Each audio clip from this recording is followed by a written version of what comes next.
சோழ நாட்டு தேவார பாடல் பெற்ற காவிரி தென்கரை தலங்களில் 23வது தலமும் 140வது தேவார பாடல் பெற்ற தலமுமான திருமலைராஜன் ஆற்றங்கரை ஓரத்தில் இருக்கக்கூடிய பட்டீஸ்வரம். இந்த பட்டீஸ்வரம்ங்கிறது இறைவன் பேர் பட்டீஸ்வரர், தேனுபுரீஸ்வரர், இறைவி பேர் ஞானாம்பிகை பல்வழி நாயகி.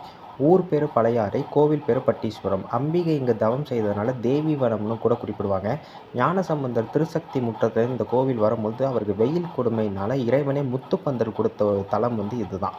அதனால் நந்தி இங்கே தள்ளி இருப்பார். இங்கே 5 நந்திகள் இருக்குது. 5 நந்தியுமே தள்ளியே இருக்கும். அதேமாதிரி சம்பந்தர் 3ஆம் திருமுறை 73ஆம் பதிகமும் அப்பர் ஒரே ஒரு பாடல் மட்டும் பாடியிருக்காங்க. ஆனி திங்கள் முதல் நாளில் தான் ஞானசம்பந்தர் முத்துப்பந்தல் பெற்ற விழா நடக்குது. திருசக்தி முற்றத்தில் ஆரம்பித்து இந்த கோவில் வரைக்கும். நம்ம எல்லாருக்கும் தெரியும், இந்த கோவிலோட துர்க்கை தேவி உலக புகழ்பெற்ற துர்க்கை தேவி. 8 கரங்களோடு இருக்கிறாங்க. இந்த துர்க்கை தேவியை தான் ராஜராஜ சோழன் வழிபட்டிருக்காரு. தன்னுடைய கல்வெட்டுகளிலே இந்த துர்க்கை தேவியை கோட்டை வாயில் துர்க்கைன்னு சொல்கிறாங்க. என்னதான் இங்கே சிவன் இருந்தாலும் இங்கே ஆட்சி புரிகிறது துர்க்கை தேவி தான்.